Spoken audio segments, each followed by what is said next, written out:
Thank you, Mr. Ischinger, for the warm introduction and for the opportunity to kick off the debate of this distinguished panel. Excellencies, ministers, distinguished guests, ladies and gentlemen, the future of European defense is back on the agenda, here in Munich, in the capitals of Europe, and in Brussels.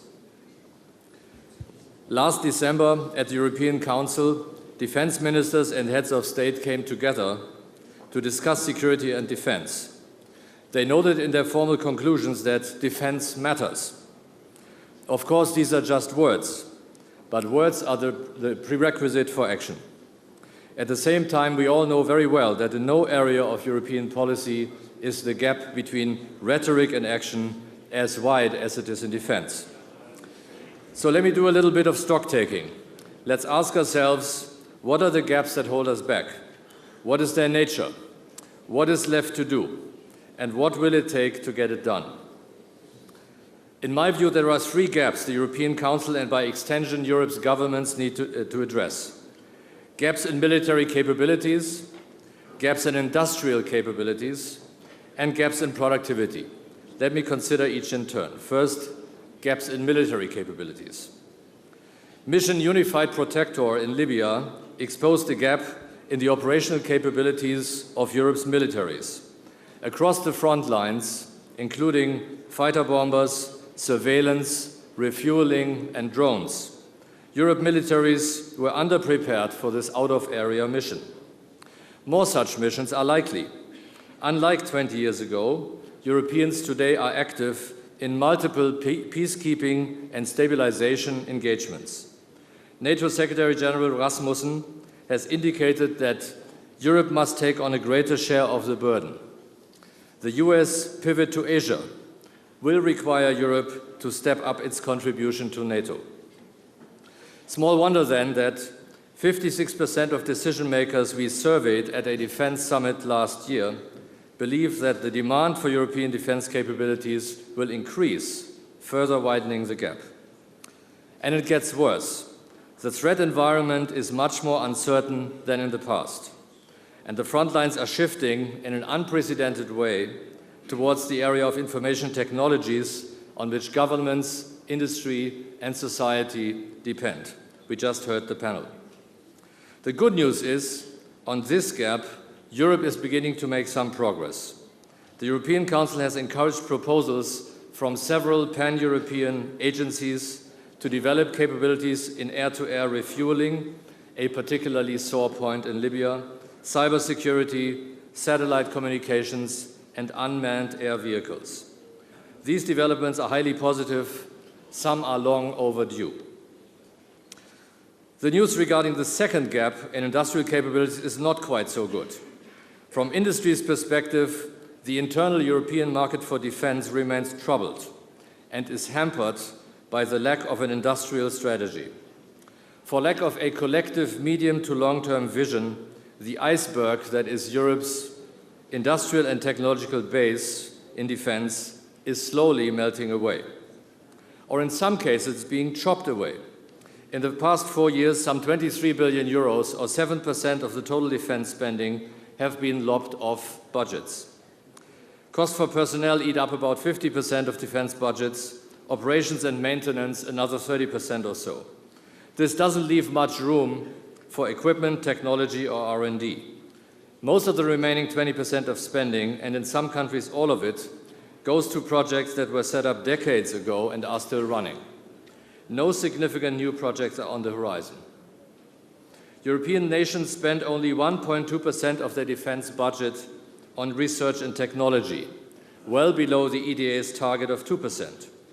This trend has been in place for some time and is getting worse. 67% of the decision makers we surveyed last year expect budgets will decline further.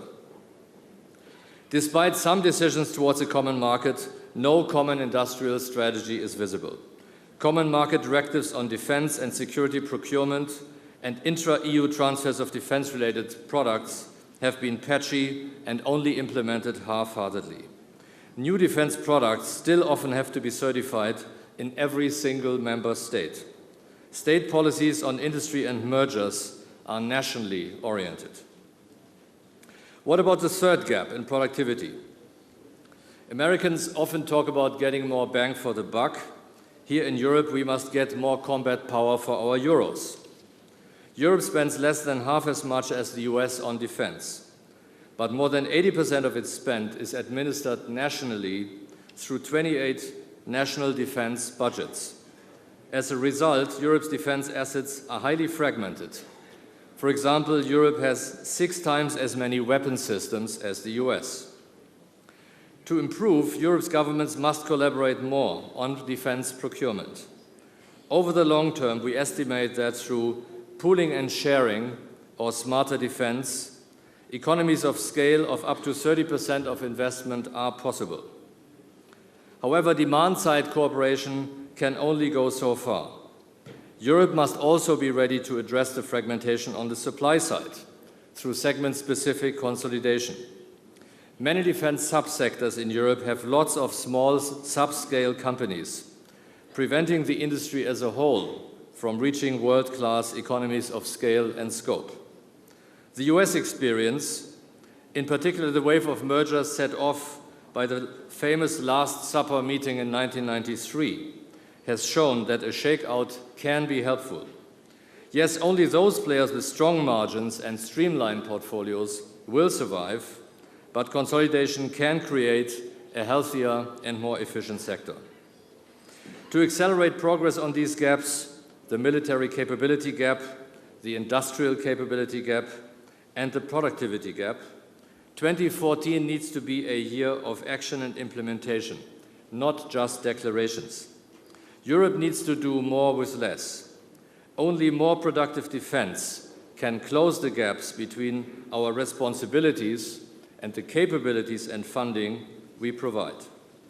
And to be more productive, more needs to be done together and collectively. So those are the challenges I would pose to the distinguished panel.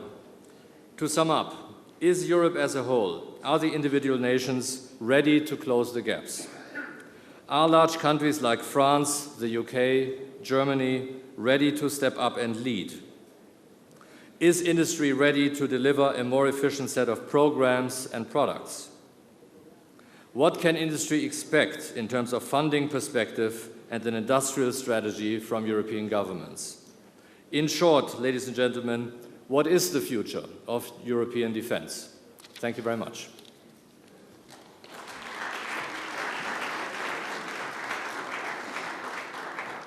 Thank you very much, Frank, for this wonderful introduction.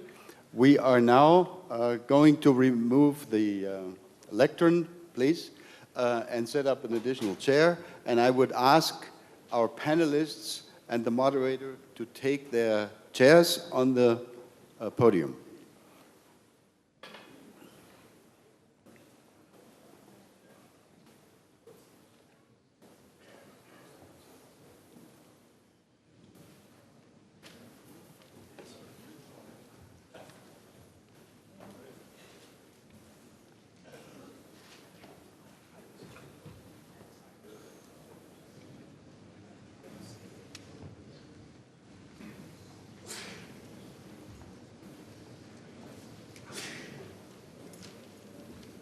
Now, before turning this over to the moderator, I need to make a small explanatory remark.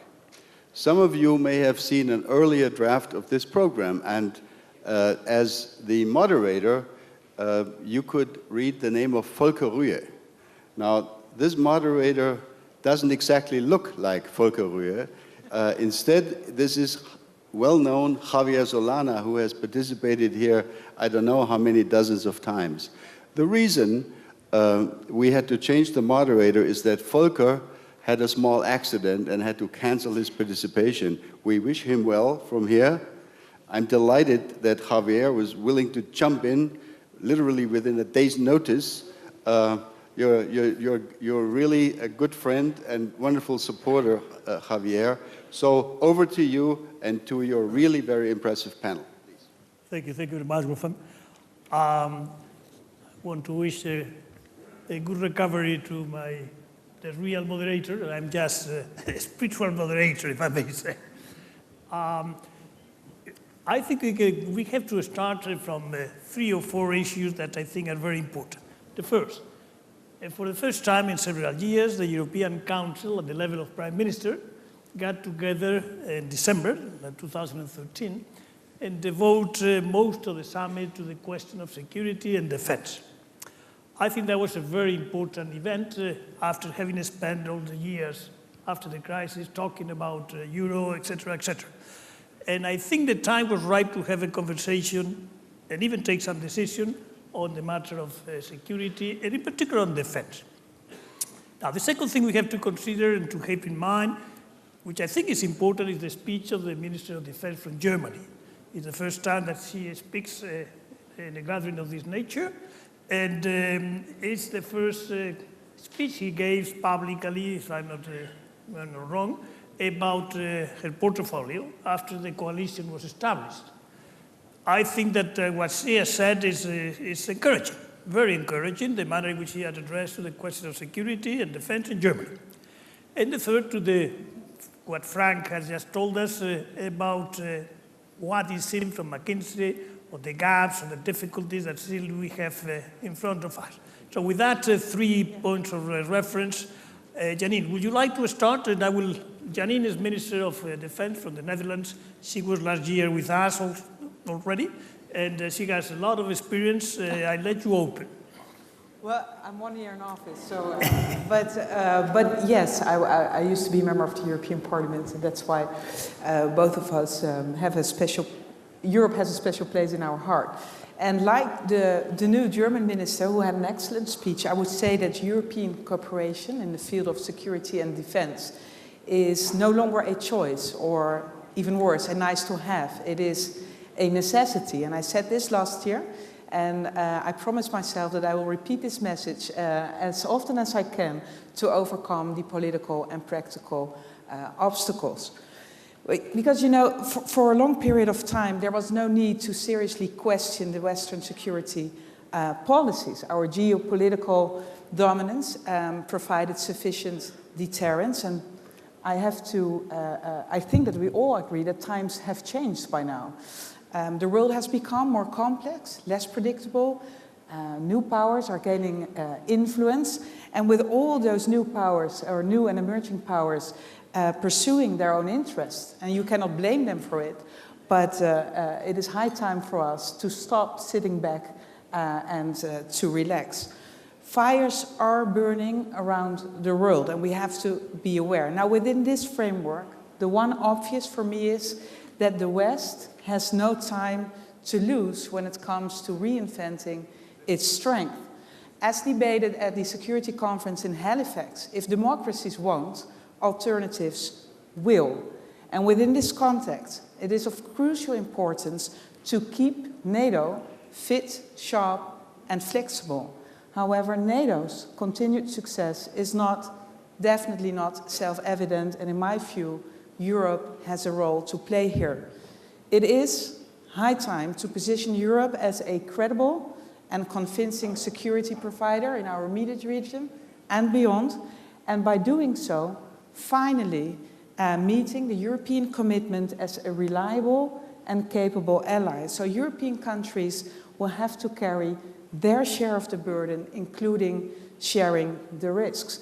And it's true, December's European Council meeting was an important step in the right direction, and it's also true that by now we have several very good examples of pooling and sharing. At the same time, I would say, let us not pull the wool over each other's eyes, for paper can wait.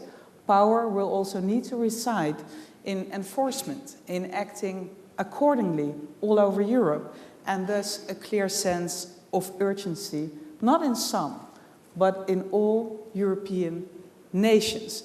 And it must also be clear that closer European military cooperation can only be effective if partner nations are trustworthy and predictable in their responses. So I would say that saying yes to military cooperation is actually saying yes to military participation. Reliable partners do not pull back their shared capabilities 5 to midnight, last minute. This understanding, however, is yet generally to be accepted. It is therefore important that all of us in Europe, including our national parliaments, feel ownership to move forward. However, I have to say that closer military cooperation is unfortunately still perceived by many in Europe as a constraint to sovereignty and national control.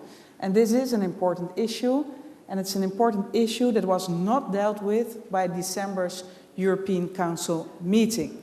And as a result, I'm convinced that we are all too often undermining our efficiency and our effectiveness.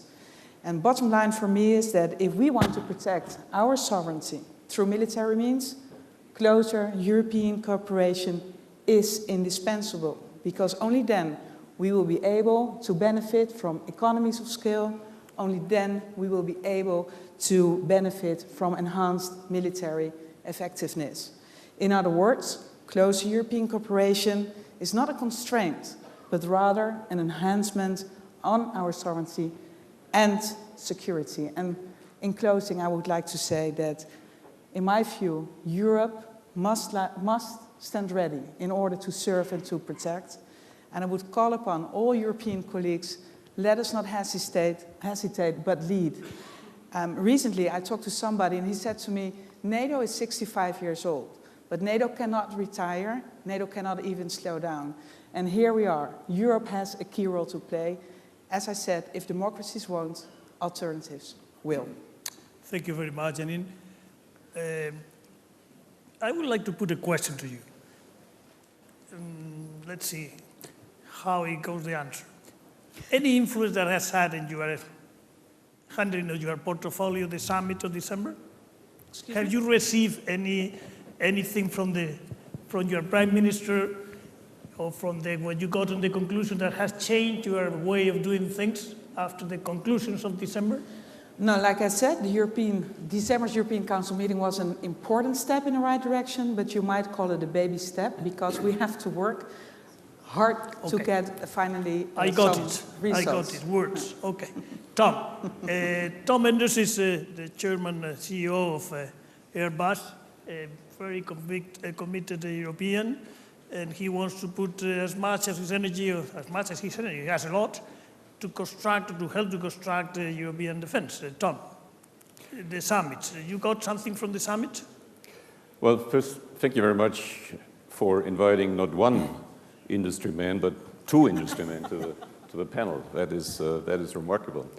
And I should say, we also pinned some hope to the follow-up of the defense summit, the EU Defense Summit of December. And what gives us some hope is that the date is already out for 2015, certain projects have been mentioned, etc. But I'm afraid to say that will not change the overall picture for the time being. The overall picture is defense budgets go down. I mean, Frank had the data. I looked at the EDA's very nice data book from 250 billion euros in the year 2001 to now 190, and the projection is less than 150 in 2020. R&T goes down. Collaborative, European collaborative, very important, R&T, very alarming message, is going down as well. Has been much higher in 2006 when it was in 2012. So these are all signals that are what we take into account when we do our industrial planning, of course. Secondly, basis of our plans in Europe is that there will be no large multinational structuring programs, at least for the next 10 years. In our area, aerospace, obviously. I mean, the most modern fighter aircraft are just going into service, transport aircraft, helicopters, etc. Future in that area will largely be MRO. And a question for industry, but I would think even more for political decision makers is, can we preserve some core competences at least in this area? Now, the planning assumption is, as I say, defense budgets still go down. R&D goes down. We'll see some initiatives. The consequence for industry is quite simple. We adapt our capacities to the demand. This is what we're doing. This is what my company is doing. This is what his company is doing. Lockheed Martin, BAE, doing it already in some waves in previous years. So that's the situation. I think in order to make a difference, I would, and I've said that many times, I would hope that nations really empower the European Defense Agency, at least to the extent that the European Space Agency is empowered already. And we don't really see that. If you just look at the budget is very low. That would need to be increased, but that requires that nations give up parts of what they call sovereignty, I guess. Yeah. So that's very important. Let me just make one aspect, and I guess there's more than later in the discussion, which I'm very concerned about. The HR challenge, the human resource. Now, ever since the end of the Cold War, obviously we've had brain trains in various waves, I should say, in the industry, in North America, in Europe probably even more. The trouble is, if we want to gain talent, if we want to get young people working for us, experts working for us, engineers, if we want to retain talent, we need to show perspective. And since we cannot show even the silver lining on the horizon, it's very difficult to keep people working in this industry. And again, I think that's a challenge for us in the business, but also for the political decision makers. I'd stop here, Javier. Thank you very much. You mentioned the agency. I'm a defender of the agency as an important actor for the catalytic effect among the countries. The problem is the budget of the agency is not going up either. And in fact, it's going almost down.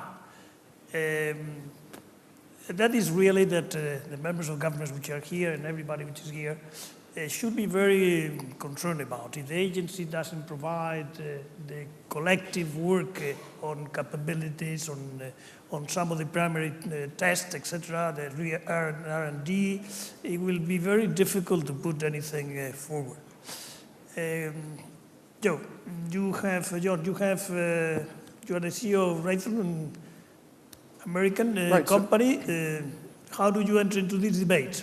So, number of our first of all, thanks for having us. As Tom mentioned, it's good to be part of a collective here of both industry and government, which is so very important, and probably in line with the comments that I'll be making today, because I think everybody's made it clear, and I'm sure our next panelists will also make it clear that these are extremely challenging times. The challenge, or while it is challenging and perhaps somewhat not as exciting perhaps to our young people, I would tell you that it is how we take on this opportunity. Do we take it on as a negative, or, as I would argue, use it as a catalyst for innovation and change? We're being asked in the U.S. industry, as well as in all of our markets, to do more with no more, to bring solutions to the table significantly quicker, to be able to react in a very dynamic threat environment, and to do so without any fault. My sense is, what is it going to take for us as a collective to make this all work? And I would argue it's going to be collaboration.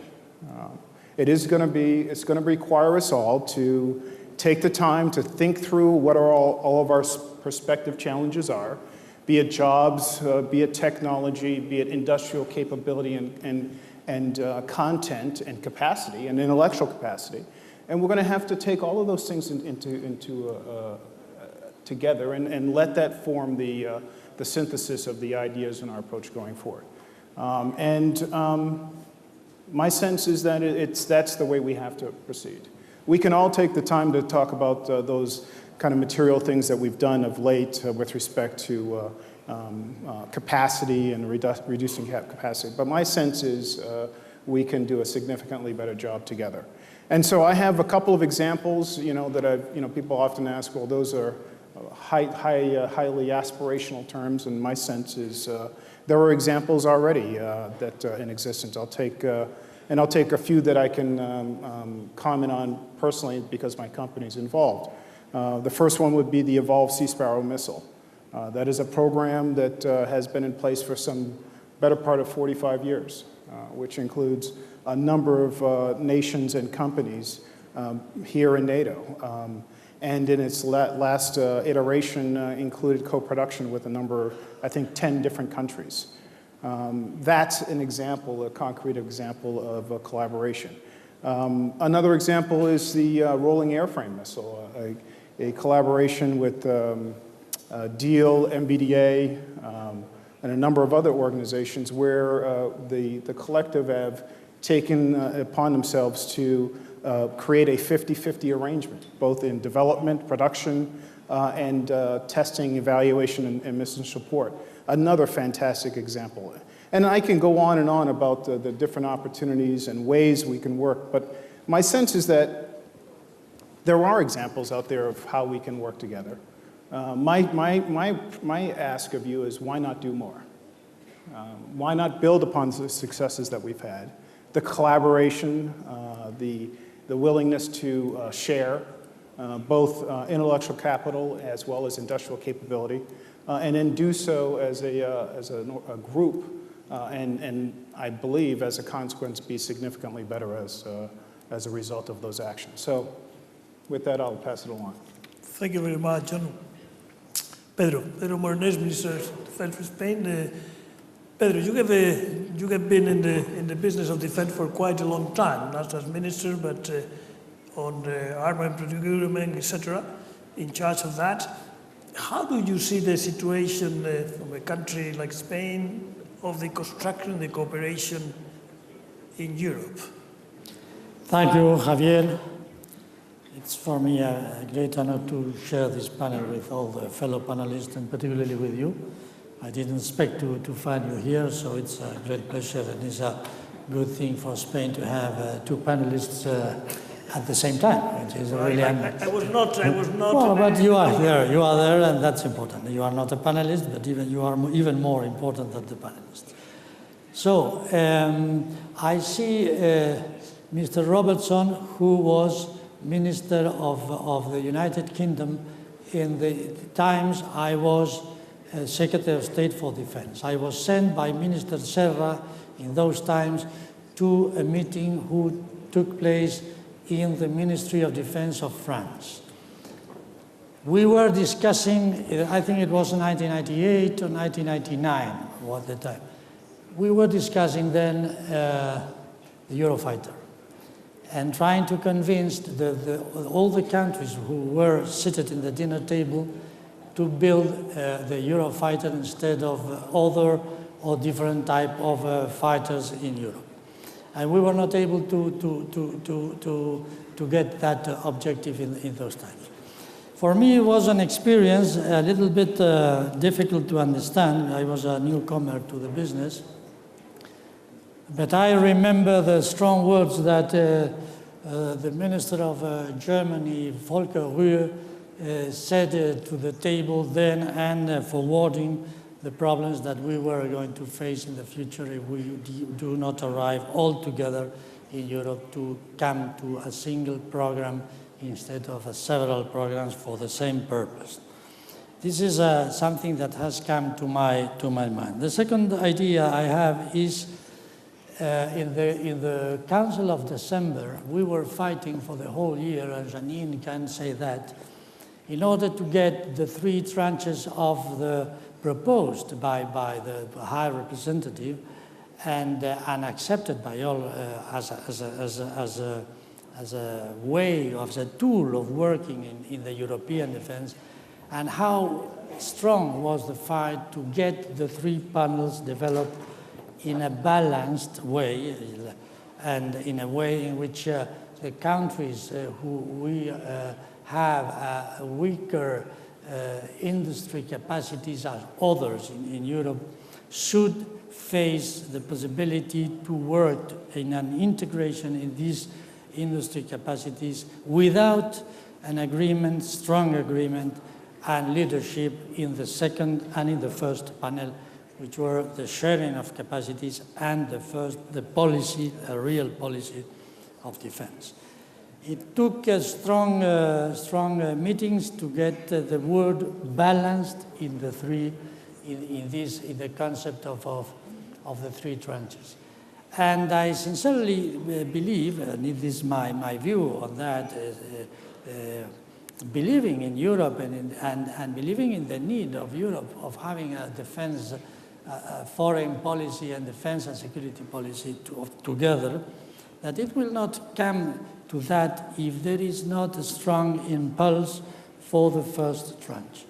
Because I will speak for my country. Spain will not be comfortable in a place in which they have to share capacities and that they have to develop together capacities which, A, they are not able to be recalled when the necessity is just for the country which has paid for the common capacity, and B, to destroy or to give capacities to a more efficient European industry tissue if the access to the capacities are not granted. And for that, it is needed a common policy of defense. That's my view, and I think in this regard, we haven't got a very great result in December. We have the opportunity of the 15th, and let's see what happens. Apart from that, we have the pooling and sharing. We have NATO. We have the common approach of both NATO and Europe. I strongly believe that the contribution of Europe to NATO is precisely to have a European capacities integrated, policy integrated, and that is the way in which our friends, the United States, will have a more comfortable position in NATO. And also the companies outside Spain, like Raytheon, with whom I have personally competed in MBDA, I think that they should open their mind and strongly support the companies that in Europe can use the products instead of using always platforms from the United States. I think it could be a very good idea for your way of thinking the business in the future. Thank you very much. Thank you very much, Pedro. You want to answer? Yeah, it is. I mean, my comments. I was saying these comments not just purely for effect, because the fact is there are instances where we partner with a number of companies who, in different times, we are competitors, and as a consequence of those relationships, we do great things. And I would submit that the future is going to provide for opportunities for us to collaborate more, significantly more, than we have in the past. For the simple reason of, be it time or capability, in order we've been asked to do more with no more, right? All of us. And the only way we're going to do that is by leveraging proven capability. That capability might be within the confines of the United States, or more likely than not, within the confines of our European partners. And as I mentioned before, examples already exist. NATO Sea Sparrow, RAM, Patriot, where we have both competitors as well as significant partners involved in the paradigm. And I think it's important for us to be willing to do that from both perspectives, as a prime contractor and as a subcontractor. And that's I believe, the way of the future. Thank you very much. Janine, you want to make some comments? And you can try to make a comment to what Pedro has said about being comfortable or not completely comfortable unless the policies, the politics, foreign affairs politics is as integrated as the defense.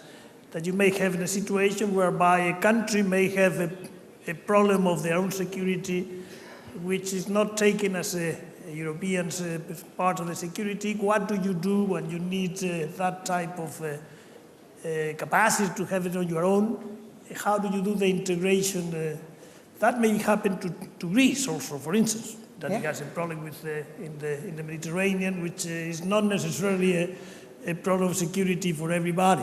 No, it's true. It's true. I mean, as I said, military cooperation actually for me means saying yes to more military participation, but you always have exceptions. For example, Belgium, the Belgian minister is over there, and the Netherlands, we have fully integrated navies and it's working fine. So we make a split between acting together, and if we have in our national security interest a necessity for, for a frigate, for example, then it's always possible. But it's about contracting and how you develop or elaborate on the agreements that are in the pipeline, so to say. But also for industry, I wanted to say is that at this very moment, I believe that Europe is working on 89 weapon system development projects. The US on 27. So the EU obviously has around 28 armies, 23, 24 air forces, 20 navies. You know, worth a total budget of over $300 billion US. And I'm convinced, also saying this to my Spanish colleague, that we can achieve so much more with the same money if we start working closely together.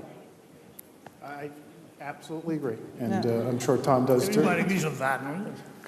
That's a truism, if I may say. I would like to come back to something that Pedro mentioned, 99.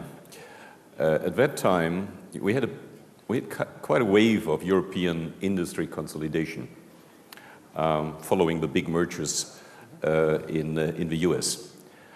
And ministers at the time invented something which I think, I'm told, is still in existence, letter of intent of 6. That was the 6 nations that had a significant defense capacity in their countries, agreeing on rules, how to facilitate cooperation, how to facilitate consolidation of industries. For instance, security of supply was one chapter. Well, whether it's 6 or 7 or 9 or something, but I think one of the issues the EU has to tackle is, I mean, fine with the summit. You cannot proceed with how many? 26, 7, 8, 28 nations. But you're absolutely right. I mean, we cannot expect member states to act, 28 to act in unison. So it's totally natural, like Lady Ashton said earlier, is that cooperation starts in smaller groups. It will yield faster results than if you would have to act with 28 at the same time. So what we need to come through a true defense and security policy in Europe is a bottom-up approach, but enabled by top-down guidance. And this is the way ahead, and actually what we're doing now. But we have to speed up, and we have to feel the sense of urgency. And it should also be crystal clear that every single European nation, not just some, but every single European nation is responsible for and indispensable to positioning Europe as a convincing security provider. Thank you very much. Let's open to the public the question. I have a question by Michael Galler from the European Parliament. Can you put it yourself, which I cannot understand your handwriting?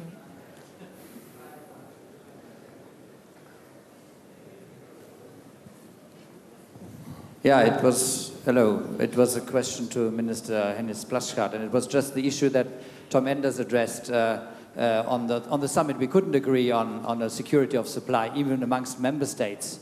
And I mean, that is, can we really afford it? And why was it that we couldn't agree on that? I mean, you would participate in it, not me, but can you explain what the reason was that we could not have that in the final communique to agree to have it? You mean on the security of supply, that we guarantee it amongst member states, that we say when you need something you get it and you don't have to look around, you don't have to look around and purchase it elsewhere, and then we are surprised that we are not very compatible amongst ourselves, interoperational.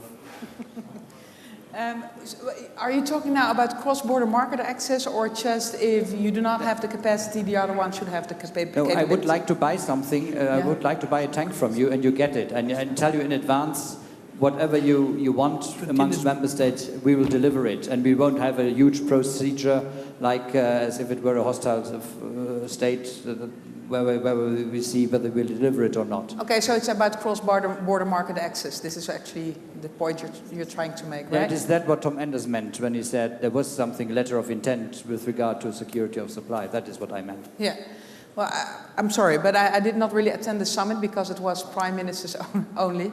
But what I can say, if it comes to industry and about a true open market, I mean, we have some work to do. Baby steps have been taken at December's European Council meeting, and we have some work to do on openness, on transparency, on equal treatment, on equal opportunities. So, you know, it's far from ideal at the moment, but we're working on it. And here again, the only thing I can say is we need to speed up. I agree. We need to speed up. Thank you very much. Francois. I would say that the fact that we're actually talking about it is a big deal. Yeah, right. True. But we did already 15 years ago. Yeah, I'd like to do a small trio question, if I can put it that way. We heard Mr. Mattern from McKinsey during the introduction, and I read the study that they did. It's very interesting. What it essentially says in bottom line terms is that if we do all of the pooling and sharing and so on, we will be able to save the equivalent of 30 billion euro a year. Now that's a lot of money, but it also happens to be exactly the amount of money we have ceased to spend on defense during the last 5 years. So the notion that we are going to have to run harder and harder just to stay in place is probably not a very viable one, unless the people on the panel, the political people on the panel, or those who are in the room, are ready to say, we're going to stop decreasing defense budgets now, because there is no amount of pooling and sharing and cooperation which is going to make up for the continued reductions which Tom reminded us of, which come from the IISS figures, which will hit the newsstands in a few days' time, and which are very spectacular, I'm afraid. So question, any prospect, now that the recession is supposedly over in Spain, in the Netherlands, in France, in Germany, any prospect that defense spending will cease to fall? Second, well, I hear the laughing, and I'm afraid the laughing is enough as an answer. No, actually you're right, but I will comment if you're done with your question. And secondly, European Defence Agency, I couldn't agree more with Tom. But what is to prevent individual member states, like Germany and France, to override Britain's opposition to increasing the European Defence Agency's budget by providing voluntary contributions to the EDA? The EDA could be an enormous producer of efficiency and a value for money within the European Union, if we believe that. Tom believes it, I believe it, I think most people believe it actually. Then we should be making those voluntary contributions, whatever Cameron may say or do. So I'd like some reactions on that. And then the last remark, maybe a bit impolite. The panel is great. There are only great people on this panel. But this is a little bit like having a discussion on the euro without any Germans. I don't see any Brits or any French there. Yeah. Well, the British are on the floor. Lord Robertson is there. Only one German. And the German just spoke. You want to comment, Pedro? You want to comment to what Francois said? Well, the budget cuts obviously are all over Europe. The financial crisis was an argument for some for intensified European cooperation. I think it's a very dangerous argument for intensified European cooperation because, you know, if I sold my car, you will lend me your car maybe once, twice, maybe 3 times, but at a certain point you will tell me, okay, stop it, buy your own car, right? So there is no free ride if it comes to defense and security. So I agree with you that the budget cuts must stop because we have to be ready to continue to respond to current but also emerging threats in a very rapidly changing world.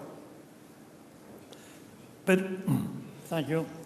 Well, I have two things. I have to insist in the idea that I'm not completely agree that the Europe of defense can be created from down up. It's no way, in my point of view. We need trust in each other in security matters, which is very, very difficult. We have to share goals in order to have trust in each other. And I'm not sure that this is exactly the case because the countries in Europe have different interests regarding their own security issues. So we should come to a strategy and with this strategy develop something which will after that enhances and promotes and pushes the leaders of the countries to share capacities and to come to integration of industry. And regarding one of the second or the third questions, I will tell you something which happened really when the EDA was willing to increase the budget for the increase of the cost of the life. A country, which you have mentioned, said that they were not willing to do it. Second country said, I'm willing to put your money. And the third country said, we are not going to give again a check to the British. So you understand what the meaning is. So I agree that there could be voluntary basis and increases of budget, but when this happens, just as an example, the reaction was exactly the reaction I have told you. But can I add? Because it's not about just increasing a budget. It's about member states' commitment, and it's about ending making military investments in splendid national isolation. This is what it is about. It's not about a simple budget increase. So it's, I'm sorry. But it helps. No. It helps. Tom.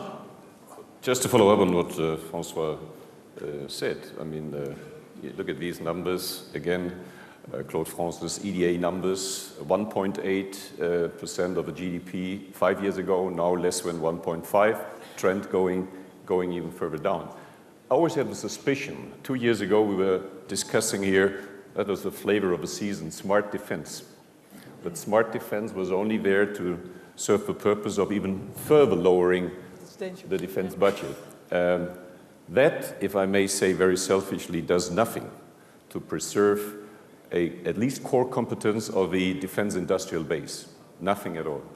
And let me elaborate on 2 points, if I may, Javier, which I think from an industrial point in Europe particularly relevant.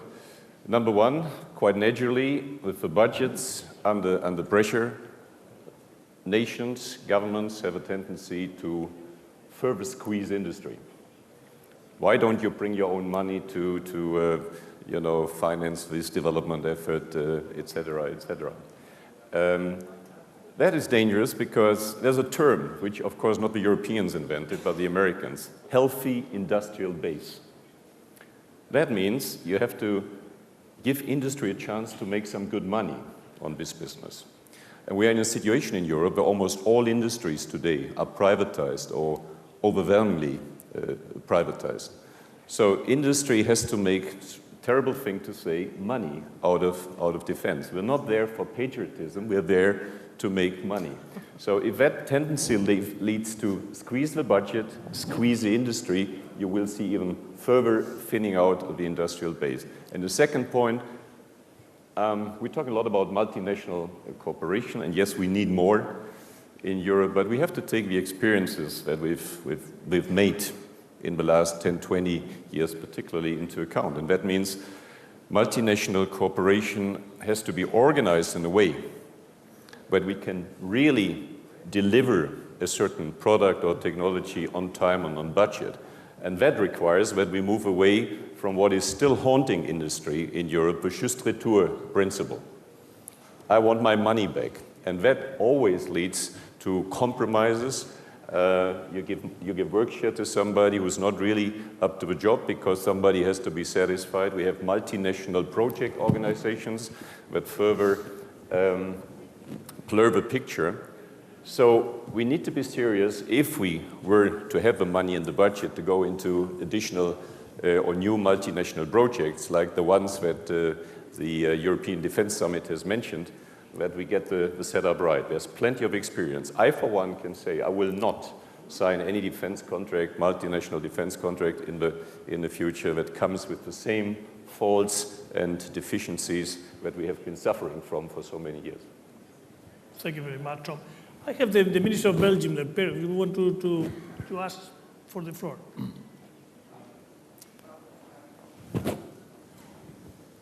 Thank you, Chairman. I think that a lot of the things that were said here have to do with capabilities. When we are talking about the European defense or a vision on a European defense policy, we talk about capabilities. And I think in this discussion, we absolutely have to avoid duplication. We have a lot of means that we have within the NATO framework, and then we saw from our lessons learned that we had some shortages or shortfalls or lacks. For instance, the operation in Libya learned us that we had lacks on capabilities on air-to-air refueling, that we were lacking information gathering and spreading that information. And I think that on that very point there were some progress that were done on the European Summit. But there was one question, and that's a question that perhaps has to be solved on the political level. What are we going to do when NATO is doing its business, which is mostly considered as being the hardware, and then the vocation of Europe, which might be the software? How are we going to work with that notion that is called EUBG, European Battle Group? A lot of our colleagues, when you're around the table in our meetings, it's a bit like the horrible snowman in the Himalaya. A lot of people have been talking about it. You see some prints of it in the snow, but nobody knows what it really is. My question is, does it stand a chance? Do we work on the development of that project, or is it simply just not working? Thank you. The European Battle Group. Well, I think that we agree, Peter, because the EU Battle Group, I mean, in the Netherlands we would say use them or lose them.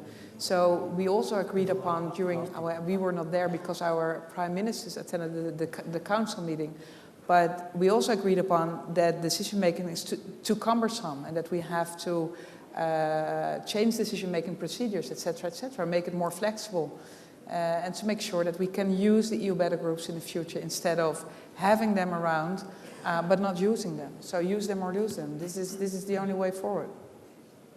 Pedro, you want to add But something? I do not think in a duplication mood, of course. No, but you know what? In the old times, people would say that a strong Europe in the field of security and defense, that it would harm NATO. Well, I disagree, because I think that actually a strong Europe would benefit NATO, and that we would be finally able to take our share of the burden, including sharing the risk, because this is most important right now. And this is also what the US is calling for. Pedro, you want to comment to that? Thank you very much, Javier. I totally agree with Janine. This was at least my point of view in the Parliament, the European Parliament. I strongly believe that the call of the Americans to Europe is to have the strongest possible defense capacities. And this was the last speech of Gates. This was the last speech of Panetta.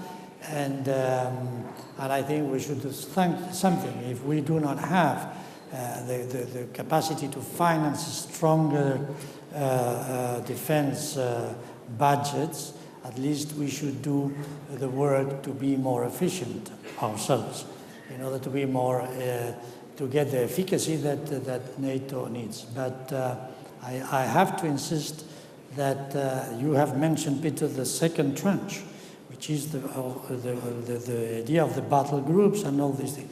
The second tranche is, we have an example in the second tranche, not only the first tranche, also in the second tranche. In order to finance the battle groups, to decide to send the battle groups to some operations abroad, we have awful problems. Not only to go to finance the battle groups, and that means that the interests are different. So I go again to the first tranche and say, unless we have a strategy for the European defense, we will not be able to come to any agreement on the second and the third tranche, in my point of view. Even though we have to protect and defend, not protect, but defend and enhance the industrial capacity that we have in Europe. George, would you like to enter? Lord Robertson?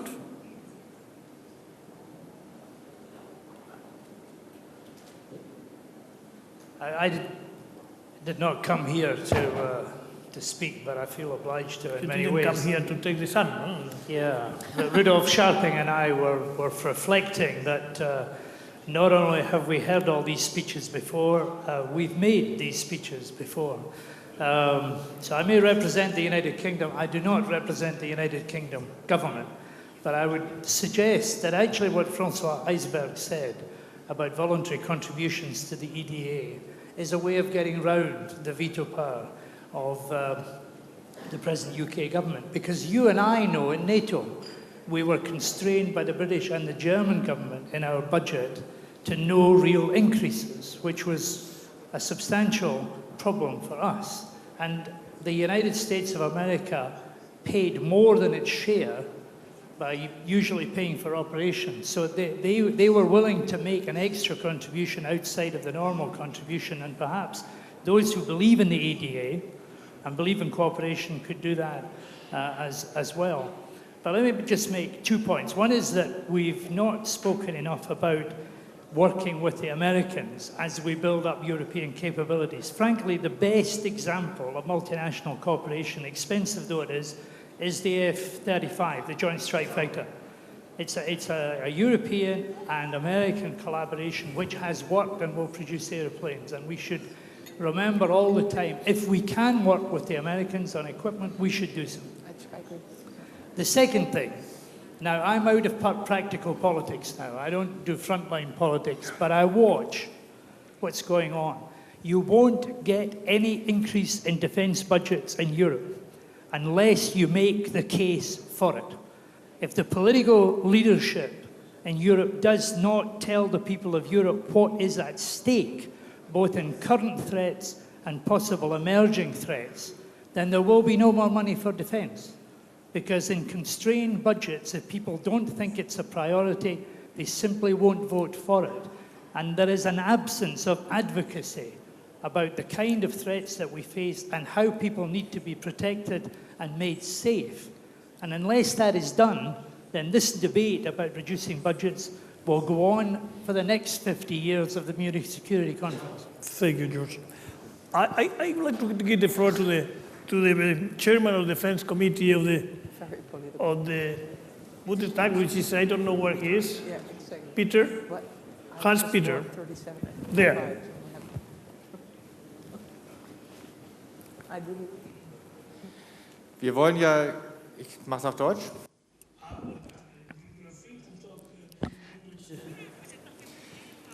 But give a little bit of time. Well, what we want is a very performing European armament industry, but I don't think that this is something that comes from itself. It can only be based on joint efforts. The industry cannot just expect from politics that the latter defines core capabilities that the industry in the different countries may offer. No, I think it will be the other way around. We will have to start by organizing the burden sharing in the military sector in Europe. Which country wants to commit itself in a particular way, in which sector? For instance, in Germany, we will have a specialization on bombers or fighters, or do we want air defense, or which is the sector where we'll have to particularly commit ourselves? Or if the Netherlands have already developed certain ships, do we have to do the same, or do they probably have a certain priority? I think there's a certain burden sharing when it comes to military, which has to be done in the first place before a consolidation of European armament industry can be successful. If we do it the other way round, it will be just by mere chance, and we will lose employment, we will lose capacities, we will lose military capacities due to budget restraints, but there will be no European coordination and no burden sharing. So we have to agree on a burden sharing at a European level before, and then we have a better chance for European industry to do what it has to do. Do you agree? Same from here. Tom, you want to make any comment on? Yeah, I can agree about this. I can agree. Question is, how many years or decades will it take until you've reached that state, and what will happen to the industry in the meantime? I think two more people that want to have the floor. Both are there. Identify yourselves, if you don't mind. My name is Manfred Bischoff. I just have a comment on what Mr. Robinson just said about the possibilities about transatlantic cooperation. Let's be realistic. As long as there is no access for black programs of a European to an American defense program, these chances are extremely limited. And I don't think the example of the F-35 is a very good example, as long as our British friends don't have the access to the source code. So let's be realistic. And also, you know, I have listened to those debates now for more than 10 years. The progress we have made is close to zero. Tom was pointing to it, what is procurement concerned. As long as we have the principle no money across the border and keep all the noble work at home or share the noble work, we know how efficient a work split we have in the Eurofighter, because everyone was fighting for getting some piece of the noble work, that even, you know, the flight control moves around in 4 different countries. As long as we have that, we will have no improvement in efficiency. And I think what Tom said is absolutely right. He should not sign any contract which binds him in his efficiency in this way.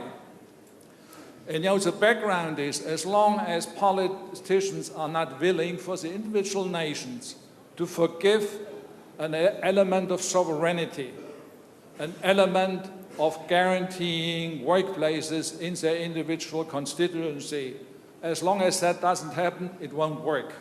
So my question is to the politicians here on the panel, do you see any chances that we will improve in that sector, giving up some sovereignty? Because that means if you have joint forces or joint capabilities, you are not able unilaterally to define what you want to do with them. You need an agreement with yeses. Yeah? Is there any chance that that will happen in the near future, or is it a question of decades? Any answer from the panel? Yeah, well, first of all, let me comment just briefly on the F-35, because I do agree with you, sir. I mean, the Netherlands just made public that we will invest in the F-35, and it all depends on the conditions a country participates in the program. If you're a member of the OTNE, which goes for the UK, goes for the Netherlands, then you have access to all kinds of sources. So the F-35 is actually a beautiful example of transatlantic cooperation. Then second, on giving up sovereignty, this is actually an important issue, and I tried to touch upon it in my introduction. The Netherlands and Germany have signed a declaration of intent, and very soon we will integrate our air assault brigade with the German Division Schnelle Kräfte. And that means something. That means something for our sovereignty and our, like I said, military cooperation means military participation. And under the cooperation, you have all kinds of agreements, you know, especially pointing out under what conditions the military participation will take place. But it will ask something of our political decision makers. And that's why I'm calling up everybody to engage in this debate, including our national parliaments. So if you agree upon military cooperation, you know it will be difficult to say no to military participation, because you have to be a reliable and trustworthy partner in this field. Pedro? Thank you.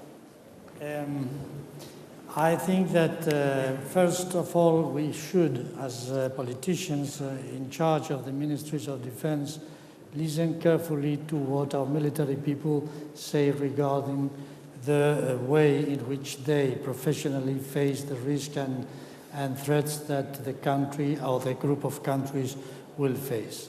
So it is very difficult to take, and it is, I agree with you that it will be very helpful to come to some common unless we have something in common. So that's the first principle, and this is precisely the military, the professionally and the technical knowledge of how to face the threats. The second thing is not a matter of only of Europe.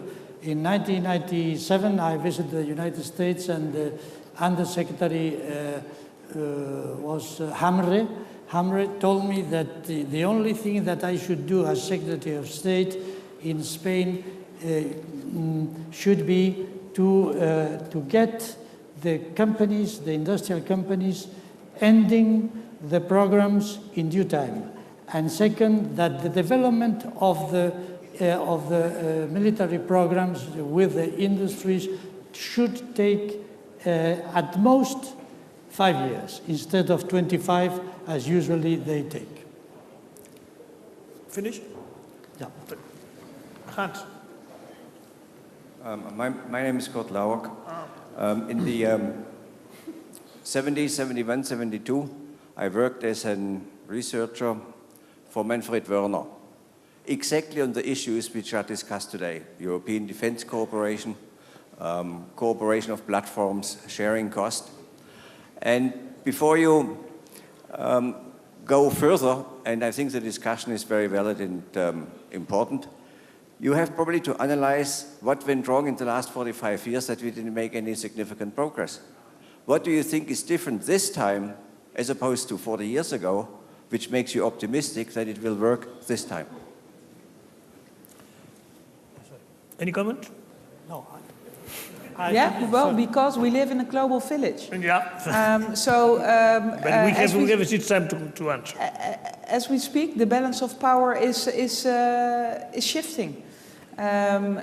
So, I mean, we have to be ready, and only by working together we can respond to current and emerging threats.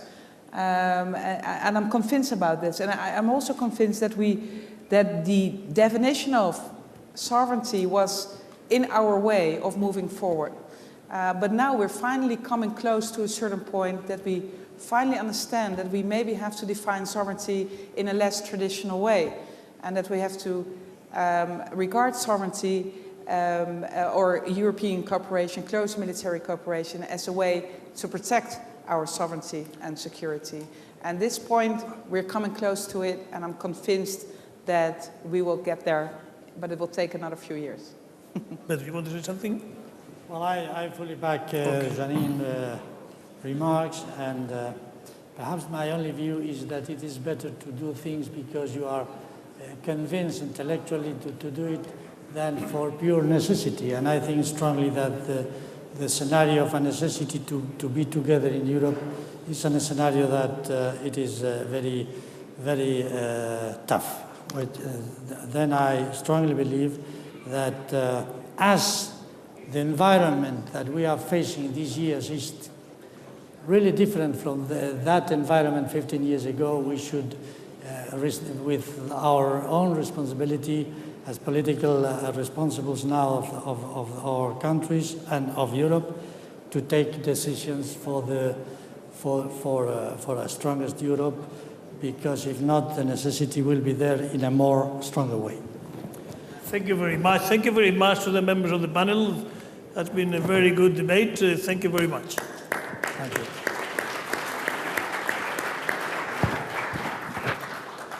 Thank you, Javier.